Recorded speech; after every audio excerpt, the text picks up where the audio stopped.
गैरसैंण में आज से उत्तराखंड विधानसभा का मानसून सत्र शुरू होने जा रहा है और आज सरकार पेश करेगी अनुपूरक बजट। धर्म स्वतंत्रता संशोधन समेत कई विधेयक पेश होंगे। मदरसा बोर्ड खत्म करने का प्रस्ताव भी आज रखा जाएगा। हंगामेदार रह सकती है पहले दिन की कार्यवाही। कई मुद्दों पर सरकार को घेरने की तैयारी में है विपक्ष।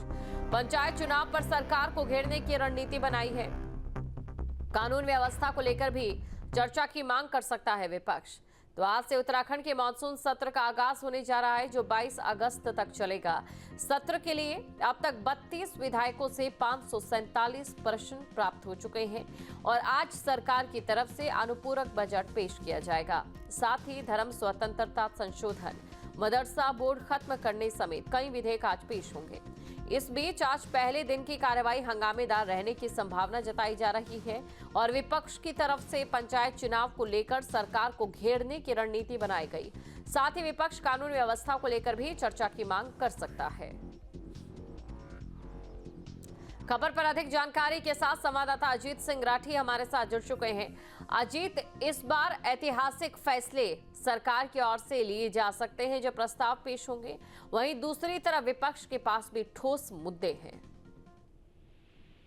जी बिल्कुल, कल कार्य मंत्रणा समिति की कल बैठक हुई विधानसभा अध्यक्ष की अध्यक्षता में और उसमें सभी दलों के सदस्य मौजूद थे जो अपने दल के नेता होते हैं। और इस बैठक में निर्णय लिया गया है कि आज एक तो जितने भी 9 विधेयक हैं, कुछ संशोधन विधेयक हैं, कुछ नए विधेयक आ रहे हैं, तो 9 के 9 विधेयक पटल पर रखे जाएंगे और इसके साथ ही जो अनुपूरक बजट का जो ड्राफ्ट है जो कैबिनेट से पास हुआ है उसको भी रखा जाएगा। तो ये एक बिजनेस की कार्रवाई होगी जो संभवतः दोपहर बाद होगी, क्योंकि शुरुआती दौर में जो थराली की विधायक है, चमोली जिले से ही एक थराली सीट पड़ती है, उसकी विधायक है वह पूर्व विधायक, तो उनकी डेथ हो गई थी, तो उनको शोक श्रद्धांजलि होगी। उसके बाद फिर विधानसभा की कार्रवाई संचालित होगी और दोपहर बाद ये सब रखे जाएंगे। और चूंकि राज्य में इतने सारे इशूज इस समय हैं, जैसे पंचायत का जिक्र आपने किया, क्योंकि नैनीताल हाईकोर्ट ने अभी तक भी रोक लगा रखी है। पुलिस की लापरवाही, लोगों की गुंडागर्दी, खुलेआम फायरिंग, इस तरह से कई जगह लॉ एंड ऑर्डर की सिचुएशन बहुत गड़बड़ हो रही है। तो वो उन सब चीजों पर जो विपक्ष जो है सरकार को घेरने की कोशिश करेगा। उधर भाजपा विधानमंडल दल की बैठक में इस बात पर को लेकर के विचार हुआ है कि विपक्ष के सवालों का जवाब बहुत आक्रामक तरीके से देना है, लेकिन विपक्ष ने भी पूरी तैयारी की है और खुद विधायक न होने के चलते भी प्रदेश कांग्रेस अध्यक्ष करण माहरा गैरसैंण में ही जमे हुए हैं, तो वहीं पर हैं। कल उन्होंने सीएलपी की बैठक में भाग भी लिया और अपने विधायकों से बातचीत की, लीडर अपोजिशन के साथ बातचीत की। इधर भाजपा के प्रदेश अध्यक्ष भी वहीं पहुंच चुके हैं। तो कुल मिलाकर आज ये जो सत्र है शोक श्रद्धांजलि के बाद ये पूरा हंगामेदार होने के आसार है। लॉ एंड ऑर्डर का इशू होगा, पंचायत इलेक्शन में धांधली का इशू होगा, बहुत सारे इशूज हैं जो सरकार को घेरने के लिए विपक्ष ने अपने पास रखे हुए हैं, जिनको आज सदन में उठाया जाएगा। जी बिल्कुल, काफी ज्यादा हंगामेदार इस बार अजीत ये जो सत्र है वो रहने वाला है। धराली आपदा को लेकर भी यहाँ पर मैं जिक्र करना चाहूंगी और धराली आपदा में हमने देखा है कि क्या पहाड़ ने खोया है। सवाल अंतहीन विकास को लेकर भी, इसको लेकर भी क्या सरकार की कोई तैयारी या विपक्ष के कोई सवाल? तरह का कोई जिक्र तो नहीं है, चूंकि नेचुरल कैलेमिटी है, एक प्राकृतिक आपदा है। उसके बाद जरूर राहत बचाव के लिए क्या किया, तो इस पर सवाल जरूर करेगा विपक्ष। तो इस पर हंगामा होगा कि नहीं ये कहा नहीं जा सकता, क्योंकि विपक्ष के लोग भी वहां पर गए थे, उन्होंने भी देखा कि किस तरह से इतनी बड़ी आपदा आई हुई है। लेकिन हाँ, क्योंकि किसी भी सरकार के राहत बचाव कार्यों पर तो सवाल उठाए ही जा सकते हैं, तो उन पर वाकई क्योंकि कांग्रेस लगातार सवाल उठा रही है और सड़क पर भी उठा रही है, देहरादून में भी प्रेस कॉन्फ्रेंस करके कहा। लेकिन तो अब यहाँ सदन में भी इस बात पर चर्चा होगी और इस मामले को लेकर कांग्रेस पहले से ही मुखर है, क्योंकि आप जानते हैं कि प्रदेश कांग्रेस अध्यक्ष करण माहरा पहले ऐसे बड़े नेता थे जो धराली में पहुंचे थे। विधानसभा सत्र को लेकर कांग्रेस प्रदेश अध्यक्ष करण माहरा ने सरकार पर निशाना साधा। उन्होंने कहा कि सावन के महीने में 4 सोमवार होते हैं, लेकिन 4 साल की सरकार के किसी भी विधानसभा सत्र में सोमवार क्यों नहीं आता।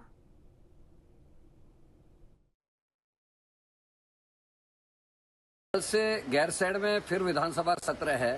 सावन के महीने में 4 सोमवार आ जाते हैं, लेकिन धामी की पिछली 4 साल की सरकार में एक भी सोमवार नहीं आ सका।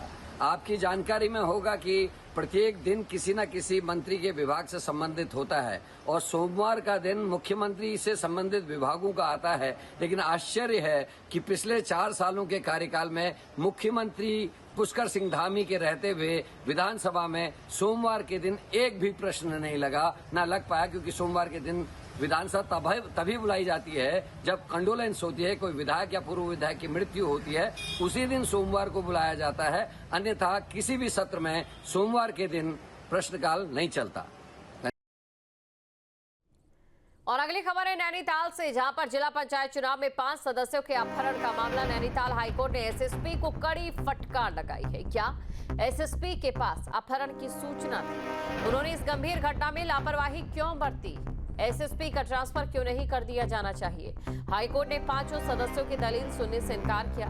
हाईकोर्ट में आज फिर सुनवाई होगी। तो हाईकोर्ट में आज एक बार फिर से सुनवाई रहने वाली है। ये बड़ी खबर आपको बता रहे हैं। उन्होंने इस गंभीर घटना में लापरवाही को लेकर सवाल उठाए हैं। जिला पंचायत चुनाव को लेकर, जिला पंचायत चुनाव में 5 सदस्यों के अपहरण का ये पूरा मामला, जो कहीं ना कहीं कांग्रेस के लिए संजीवनी के तौर पर भी काम कर रहा है। वहीं नैनीताल हाईकोर्ट ने एसएसपी को फटकार लगाई कि क्या ये लापरवाही नहीं थी और ट्रांसफर क्यों नहीं किया जाना चाहिए। तमाम सवाल पूछे गए हैं। तो ये बड़ी खबर आपको बता रहे हैं। जानकारी आपको दे दे कि जहां जिला पंचायत चुनाव में 5 सदस्यों के अपहरण का ये पूरा मामला है, नैनीताल हाईकोर्ट ने एसएसपी को कड़ी फटकार इस पूरे मामले में लगाई है।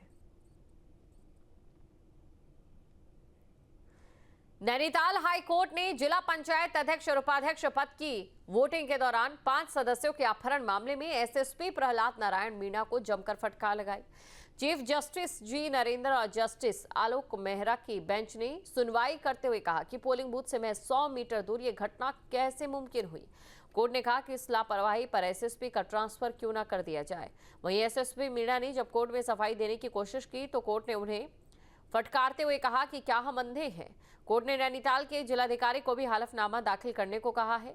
अगवा किए गए 5 जिला पंचायत सदस्यों को भी कोर्ट में पेश किया गया। अपहरण की घटना के बाद 5 ने एक वीडियो में कहा था कि वो अपनी मर्जी से घूमने गए हैं। कोर्ट इस पर भी बहुत नाराज नजर आया। जब जजों को बताया गया कि 5 कोर्ट में हाजिर हो गए हैं तो इस पर चीफ जस्टिस जी नरेंद्र ने बेहद सख्त लहजे में कहा कि हम उनकी कहानी नहीं सुनना चाहते, वो अपना खंडन खुद ही कर चुके हैं। इस मामले में आज फिर हाईकोर्ट में सुनवाई होगी। कोर्ट ने जो लर्नेड एडवोकेट जनरल और सरकार की ओर से जो पक्ष रखा गया, कोर्ट समझ रहा था, कोर्ट उस चीज से संतुष्ट नहीं है।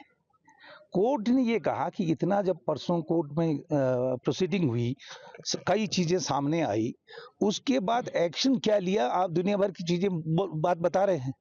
आप ये कह रहे हैं कोर्ट के आदेश पे हमने इनकी एफआईआर दर्ज कर दी। एफआईआर दर्ज करने का क्या मतलब होता है? वो तुम्हारे सामने है, कोई अरेस्ट नहीं हुआ। और कोर्ट ये जानता है, आज वो जो कोशिश कर रहे हैं ये दिखाने की, सवाल तो साफ साफ था कि भाई जहां सैनिटाइज एरिया सैनिटाइज क्यों नहीं हुआ, आप प्रेस को नहीं जाने दे रहे। ये लोग अंदर कैसे गए? अंदर गए थे हथियार कैसे लाए? और हथियार लाके अगर उन्होंने एबडक्ट किया तो बाहर कैसे आए? तो इन चीजों पे ये कुछ नहीं बोले, कोर्ट उनकी मंसात को समझ गया। चीफ जस्टिस हैं, उनका तो थोड़ा पेशेंस काफी है, इरिटेट नहीं होते हैं। नहीं तो उन्होंने 2-3 बार कहते हैं भाई ऐसे मुद्दे में इस एसएसपी को यहाँ से ट्रांसफर करो, ये इस किस्म की वारदात को कैसे हैंडल किया जाए, इतना इक्विपमेंटशिप इसके अंदर नहीं है। ये उन्होंने अपना मन खोला है। और कोर्ट ने आज एक चीज बहुत अच्छी बोली कि भाई यहाँ high court, highest court of the state, उसके नाक के नीचे ये हो रहा है तो हम चुप कैसे बैठेंगे? तो कोर्ट ने उस चीज को पॉजिटिव उसमें लिया। डीएम ने भी ये कहा कि भाई हम इसको कैंसिल करवाएंगे, जो पोल को रीपोल करवाएंगे। जब आपने ये स्टेटमेंट, आप जिले के अधिकारी हैं, अगर आपको पावर नहीं थी, बिना किसी इंस्ट्रक्शन के आपने कैसे दिया? और दे दिया तो फिर आपने काउंटिंग कैसे की? तो कोर्ट इस चीज को सब समझ रही है, लेकिन कोर्ट ये कहे कि तुम बताओ ना, तुम इतने दिनों से क्या हुआ? जो एजेंसी है, जो जिम्मेदार है, वो अपना एफिडेविट फाइल करे, कौन किसके, उसको देखेंगे, उसके बाद वो एक्शन लेंगे। जहाँ भक्ति है हर शब्द में, कथाओं में छिपे हैं दिव्य रहस्य, और ज्योतिष देता है जीवन को दिशा। धर्म से जुड़ी हर बातों को जानने के लिए हमारे चैनल स्तुति को सब्सक्राइब करें। चैनल पर जाने के लिए इस लिंक पर क्लिक करें।